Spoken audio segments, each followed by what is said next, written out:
Guys content creation ఎంత powerful అంటే నేను స్టార్ట్ చేసి 3 వీక్స్ కూడా అవ్వలేదు. మా ఏరియాలో ఒక కాలేజ్ నుంచి ప్రిన్సిపల్ సార్ కాల్ చేశారు నాకు.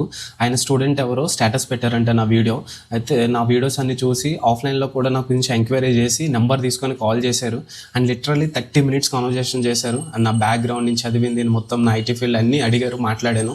సో చాలా మంచి ఇన్సైట్స్ ఇచ్చారు అండ్ చాలా టాపిక్స్ కూడా షేర్ చేశారు. మంచి నీచ్ తీసుకున్నాం. సో వీటి గురించి కూడా మాట్లాడని. అండ్ లాస్ట్ కాన్వర్జేషన్లో అడ్మిషన్స్ ఓపెన్ అవుతాయి, మన కాలేజ్ నువ్వు ప్రమోట్ చేస్తావా, జస్ట్ నీకు ఇంట్రెస్ట్ అయితే అని చెప్పారు.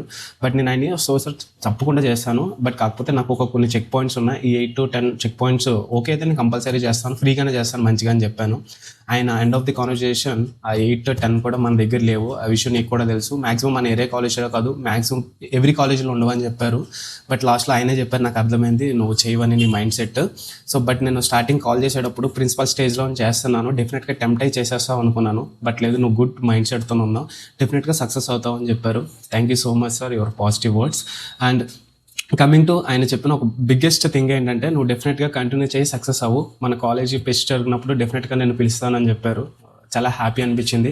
సో ఇలాంటివి చూసినప్పుడే కదా లైక్ కంటెంట్ క్రియేషన్ అంటే followers and big millions of views కాదు, క్వాలిటీ ఉంటే డెఫినెట్గా ప్రతి ఏరియాలో ఒక బ్రాండ్ క్రియేట్ అవుతుందని ఇలాంటప్పుడు అనిపిస్తుంది.